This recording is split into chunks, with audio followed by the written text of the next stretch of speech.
मित्रमंडळी नमस्कार। आज तारीख आहे 11 ऑगस्ट 2026 आणि मी आलो आहे स्टर्लिंग येलागिरी या ठिकाणी।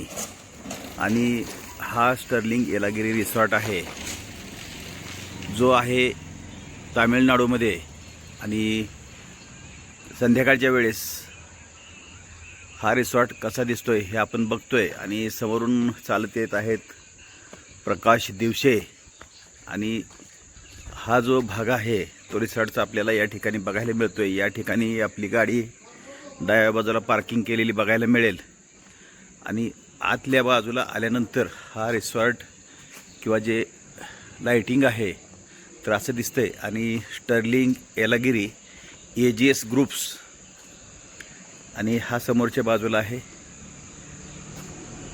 रिसॉर्टचा भाग की ज्या ठिकाणी आपण इथून आत गेल्यानंतर रिसेप्शनला जातो। आणि या बाजूला अतिशय सुबक अशी मूर्ती आहे ती ही आपल्याला पाहायला मिळते।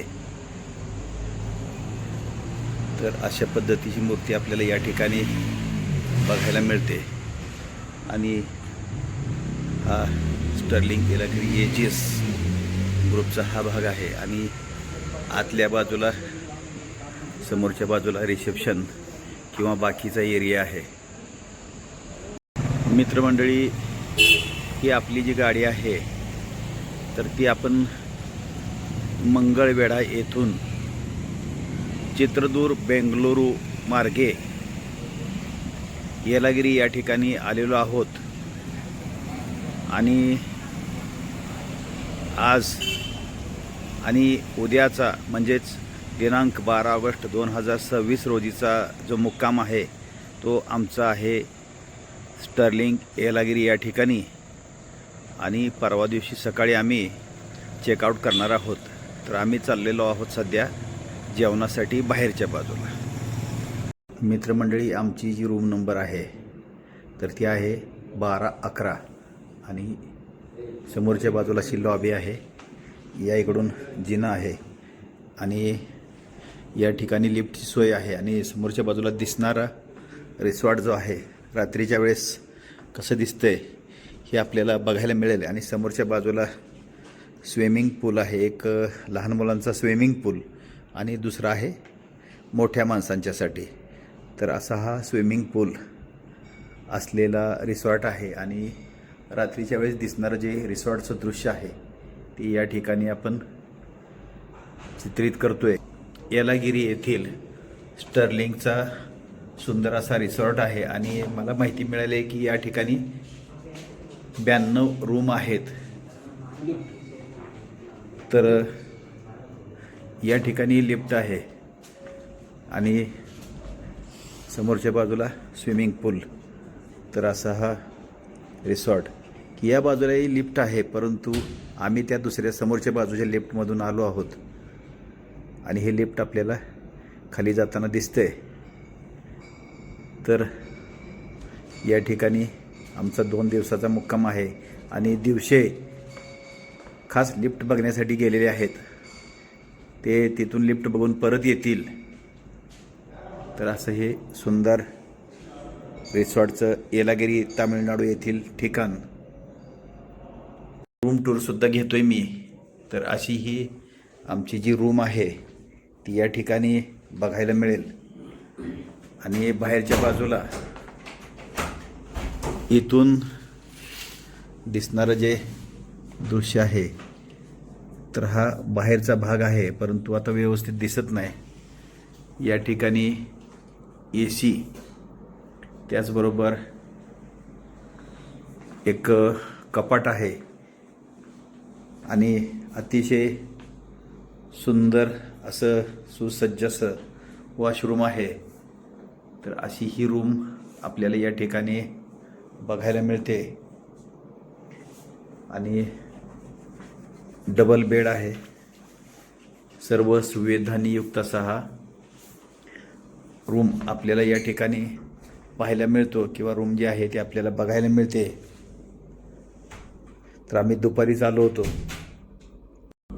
या ठिकाणी सुसज्ज असं वॉशरूम आहे आणि या ठिकाणी थंड आणि गरम पाण्याची सुविधा उपलब्ध आहे आणि हा पूर्ण मोठा आरसा किंवा मिरर वॉशरूमच्या डोअरला किंवा दरवाजाला आहे आणि आतल्या बाजूला गेल्यानंतर या ठिकाणी एक परत एकदा मोठा मिरर आहे, वॉश बेसिन आहे, टॉयलेटरीज आहेत.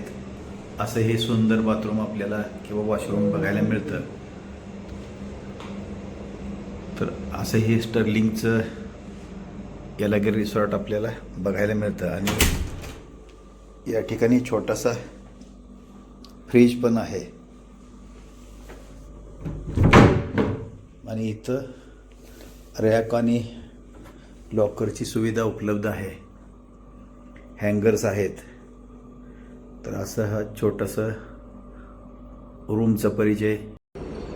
मित्रमंडळी नमस्कार आणि सुप्रभात. आज तारीख आहे 12 ऑगस्ट 2026 आणि मी आलो आहे रिसॉर्टच्या बाल्कनीच्या बाहेरच्या बाजूला आणि या ठिकाणी आपल्याला ह्या मेटलच्या चेअर्स आणि हा मेटलचा जो टेबल आहे तो बघायला मिळेल.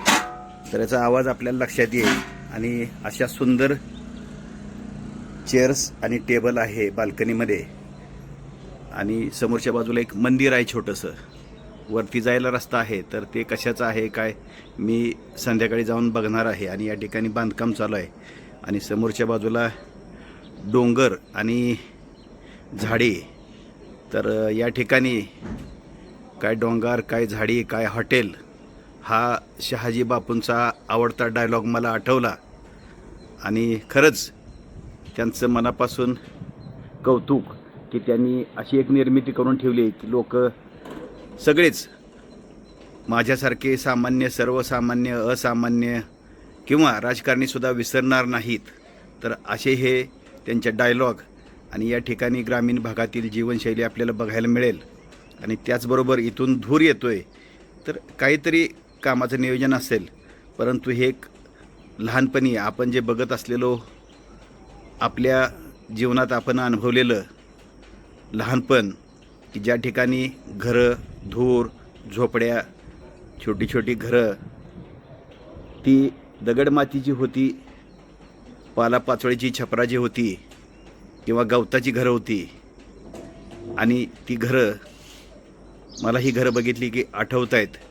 परंतु हे आत्ताचं वातावरण बदललेलं आहे आणि गवताच्या घराची जागा जी घेतलेली आहे ती पत्र्यानं, सिमेंटनं किंवा सिमेंट कॉन्क्रीटनं घेतलेली आहे.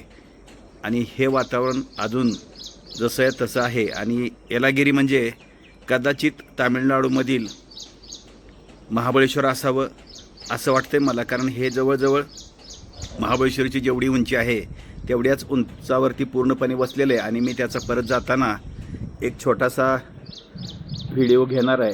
घाटातून पूर्ण उतरावं लागतं आणि या गावात यायचं असेल तर घाटातूनच वरती चढून यावं लागतं. तर आता जातानाचा व्हिडिओ मी करणार आहे. या ठिकाणी मी आणि प्रकाश दोघंही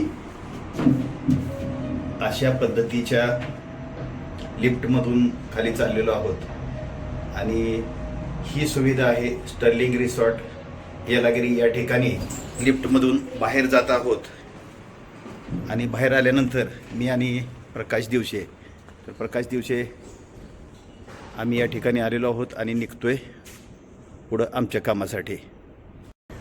तर या ठिकाणी जो स्टर्लिंग येलागिरी रिसॉर्ट आहे तर समोरच्या बाजूला एक भिंत दिसती, त्यावरती वाघनखीची झाडं आणि हा समोरच्या बाजूला गोल्डन बांबू, अरेका पाम. आणि या ठिकाणी ग्लास लिफ्ट आहे. तर हे वरपर्यंत ग्लास लिफ्ट आपल्याला बघायला मिळेल. आणि यामधूनच आत्ता आम्ही खाली आलो होतो आणि हा जो आहे तो पूर्णपणे या ठिकाणी 92 रूम असलेला परिसर आपल्याला बघायला मिळेल. तर असा हा रिसॉर्टचा परिसर, तसा मोठा रिसॉर्ट आहे.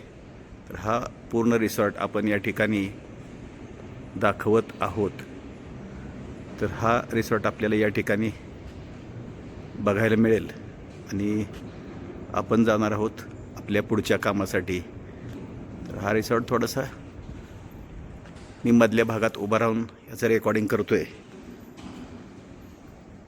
आणि आपण पुढच्या कामासाठी पुढे निघतोय. जिनासुद्धा अतिशय सुंदर आहे. एक वेगळ्या पद्धतीचा जिना, हा अतिशय वेगळ्या पद्धतीचा जिना आपल्याला या ठिकाणी बघायला मिळतोय.